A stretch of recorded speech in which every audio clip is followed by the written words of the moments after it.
एक और अवसर है तुम्हारे पास। पात्र में प्रवेश करो और निंद्रा दो उन्हें। प्रयास भी करे तो संभव है, क्योंकि उन पे राम का नाम लिखा है। राम!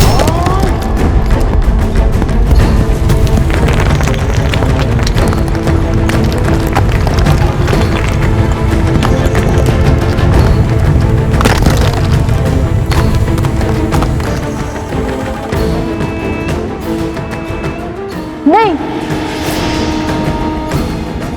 घड़ा मत उठाना।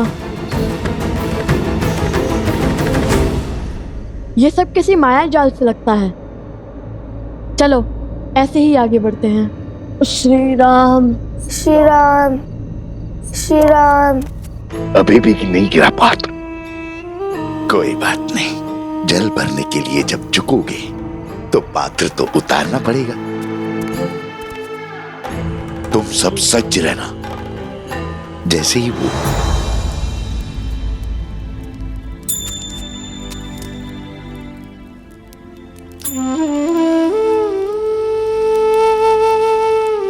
जानता हूं तुम्हारे मन में क्या चल रहा है, लव और कुश। अब आपसे क्या छिपा है? मैं जानती हूँ मेरे दोनों पुत्र वीर हैं, पराक्रमी है, किंतु उतने ही नटखट भी है। इसलिए मैंने उनको दंड स्वरूप आश्रम के बाहर भेज दिया, जल लाने के लिए। अंधकार है और असुरी माया पूर्णतः नष्ट नहीं हुई अब। क्या मैंने उचित किया? कोसल राज्य का भविष्य हैं वो दोनों, पराक्रमी तो होंगे ही। नाविक की योग्यता की पहचान चक्रवात में ही होती है, स्थिर जल में नहीं वनदेवी। तुम्हारे पुत्रों ने आश्रम में रहकर बहुत कुछ सीखा है, किंतु अब समय है बाहर के संसार को जानने का, उसे समझने का।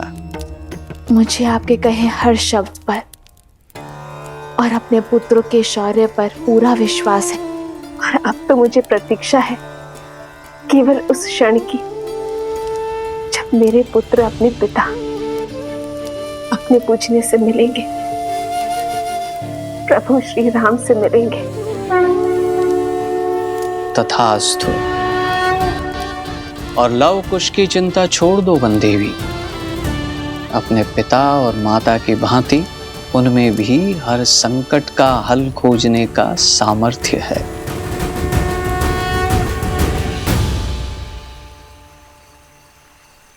अरे अरे अरे, ध्यान से मटका गिर जाएगा।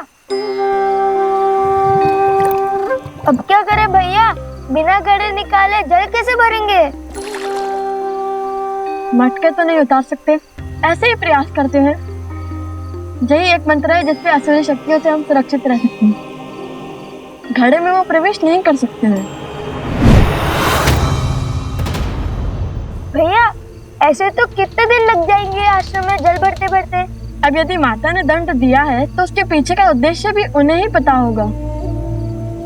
चलो शेष घड़े भर लेते हैं।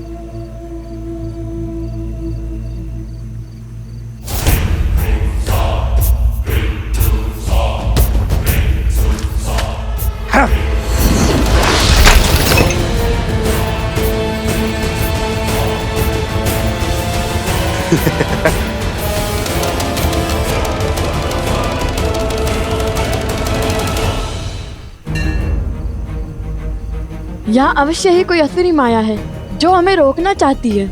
भैया अगर हम जल नहीं भर पाए तो दंड और उसके पीछे का उद्देश्य कैसे पूरा होगा? किसी भी समस्या का हल रोने से नहीं, सोचने से होता है। मेरी तो समझ में नहीं आ रहा है कि हमें जल आश्रम तक पहुंचाना है या जल से भरा हुआ मटका। अद्भुत, तुमने मुझे एक नया सुझाव दिया है। तुम बातें मूर्खता भरी करते हो, परंतु हो बड़े गुणवान। ऐसा क्या कहा मैंने?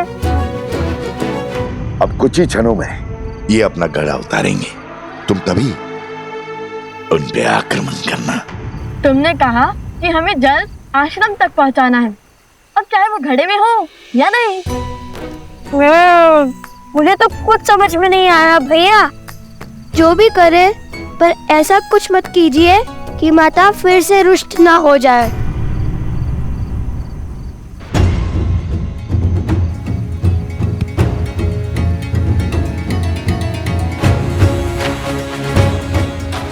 तुम चिंतित ना हो, तुमने जो सुझाव दिया है उससे माता प्रसन्न नहीं होंगी, दुखी नहीं। तो बोलो जय श्री राम, जय श्री राम, जय श्री राम, जय श्री राम, जय श्री राम, जय श्री राम।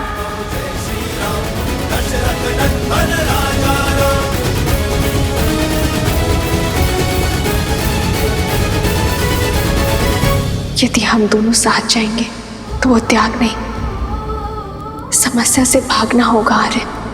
जिस क्षण महाराजा राम महारानी सीता को त्यागेंगे उसी क्षण अयोध्या के सब दुख मिट जाएंगे। महाराजा राम महारानी का त्याग करना होगा। राम इस राज को एक सक्षम राजा ही नहीं, सर्वश्रेष्ठ उत्तराधिकारी भी चाहिए। बिना युगल आहुति के न यज्ञ पूर्ण होता है और ना ही उसका फल मिलता है।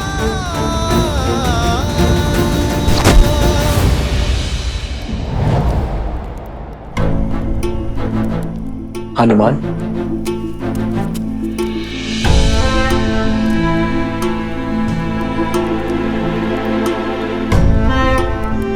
क्या बात है हनुमान, तुम्हारे मुख पर व्याकुलता? प्रभु, सहस्त्र रावण के पुत्र चंद्रबाहु ने वानर राज सुग्रीव की पुत्री त्रिनावती का अपहरण कर लिया है।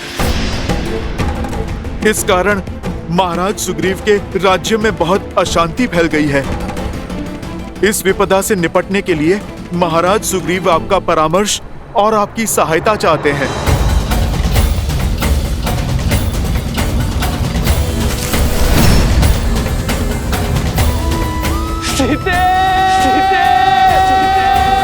रावण का वध तो हो गया है हनुमान, किंतु उसकी विचारधारा का नाश होना अब भी शेष है। दृष्टता और अधर्म हर रूप में धर्म के लिए चुनौती है, किंतु स्त्री को देवी की भांति पूजा करने वाले इस समाज में स्त्री को वस्तु की भांति उठा लेने वालों की धारणा का नाश होना चाहिए।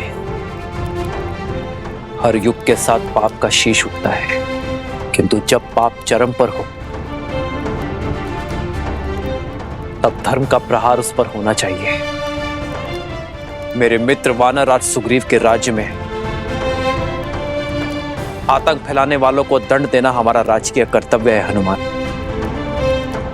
और एक मित्र होने का परम धर्म भी। युद्ध की तैयारी करो हनुमान, धर्म के पथ पर चलने का समय आ गया है। संसार में बुरी सोच फैलाने वालों का अंत आवश्यक है। मेरे मित्र वानर राज सुग्रीव से कह दो कि उनका ऋण जो मुझ पर है उसे मैं चुका तो नहीं पाऊंगा, किंतु ये राम अपना मित्र धर्म निभाने अवश्य आएगा।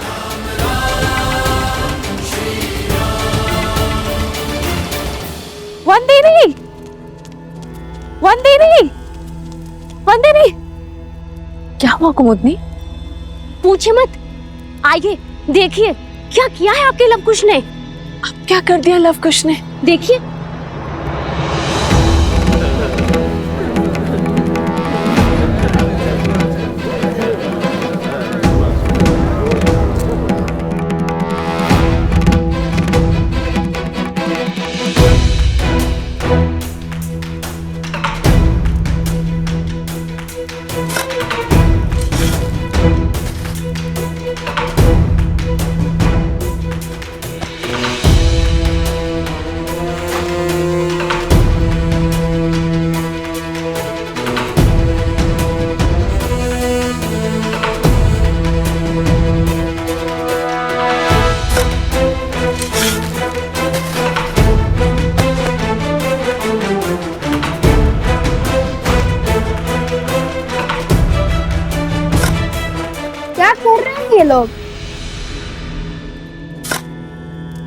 लव, कुश, ये जल भरने के स्थान पर क्या कर रहे हो तुम दोनों? यहाँ और ये सर पर मटके? सब बताते हैं माता, सब बताते हैं। बस कुछ क्षण रुक जाइए।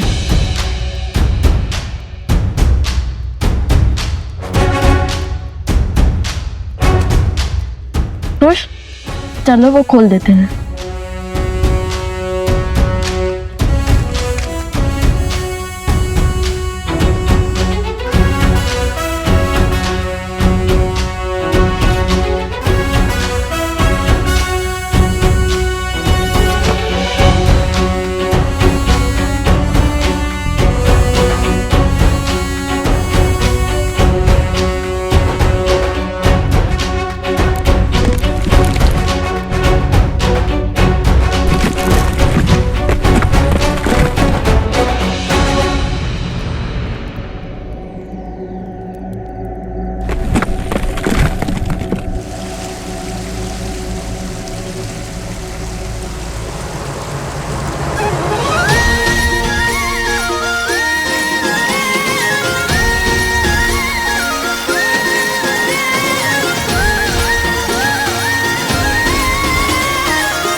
क्षण भर पहले जल की एक बूंद नहीं थी और अब देखो पूरी की पूरी नहर बन गई है।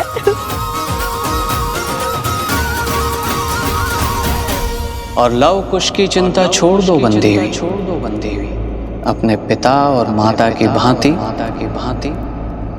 उनमें भी हर संकट का हल खोजने का सामर्थ्य है।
माता, पता है भैया ने क्या सोचा कि नदी के पास जाने से अच्छा नदी को यहाँ ही बुला दिया जाए।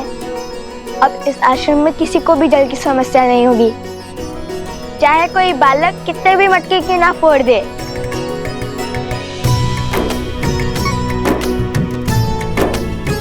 कार्य मेरा था, परंतु सुझाव कुश का।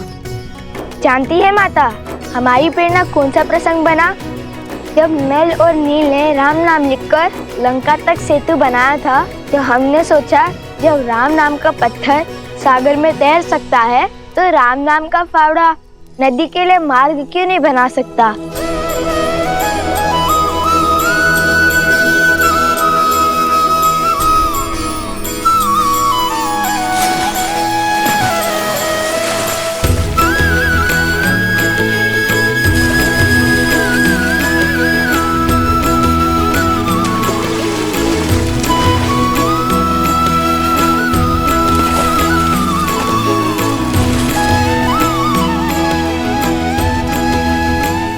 ईश्वर ने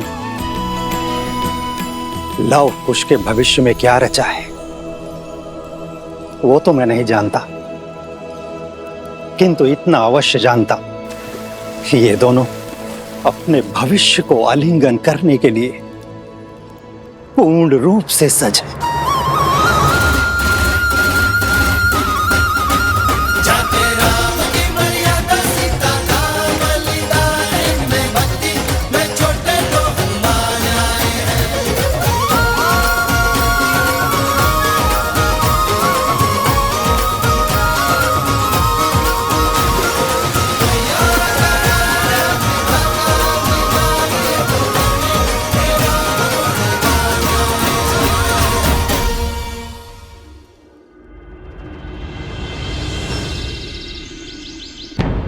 माना कर्तव्य महत्वपूर्ण है राम, परंतु अश्वमेध की घोषणा करके उसे रोक देना अशुभ भी है और अपयश कारक भी।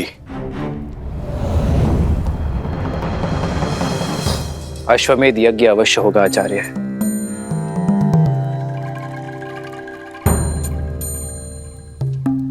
अभी मैं युद्ध में जा रहा हूं आचार्य, किंतु मेरे युद्ध से लौटते ही यह यज्ञ आरंभ होगा।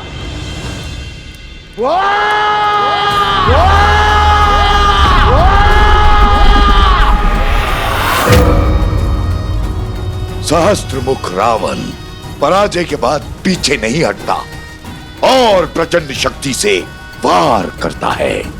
अश्वमेध यज्ञ कदापि नहीं होगा, राम राज्य कभी स्थापित नहीं होगा। पिताश्री, चंद्रबाहु ने आपकी आज्ञा का पालन कर सुग्रीव की पुत्री तृणावती का अपहरण कर लिया है।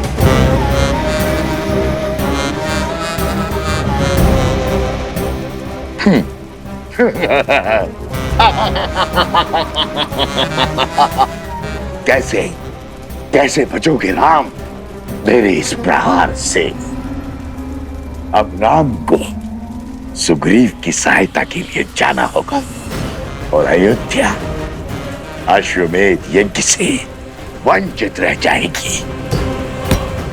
और राम के जाते ही हम अपनी शक्ति से उसकी प्रजा में पुनः धर्म की स्थापना कर देंगे।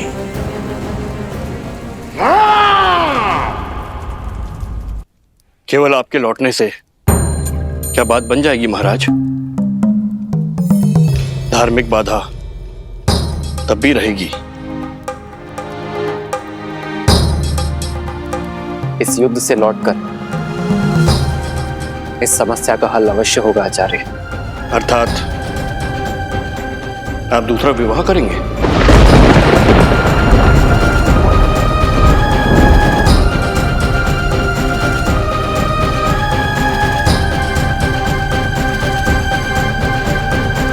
रघुकुल रीत सदा चली आई, प्राण जाए पर वचन न जाए। एक बार वचन देने पर उस विषय में आपका शिष्य दोबारा कैसे सोच सकता है? मैंने सीता को एक पत्नी व्रत का वचन दिया है, परंतु मेरे विवाह के बिना भी अश्वमेध यज्ञ अवश्य होगा।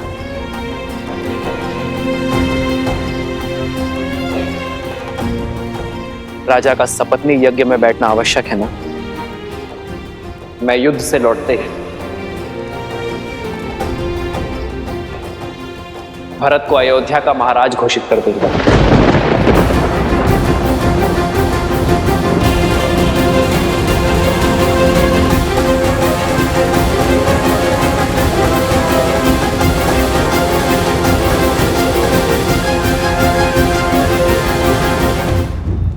भैया, और तब भरत अपनी पत्नी के साथ यज्ञ की वेदी पर भी बैठेगा और अयोध्या का महाराज होने के नाते अपना दायित्व भी निभाएगा।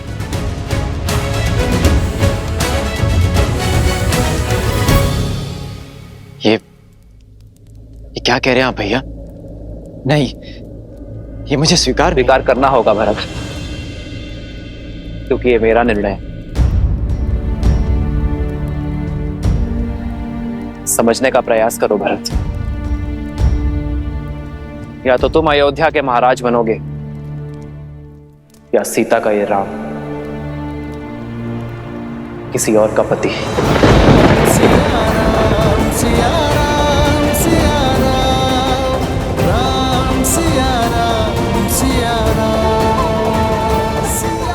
और मेरा चैन तुम जानते हो भरत,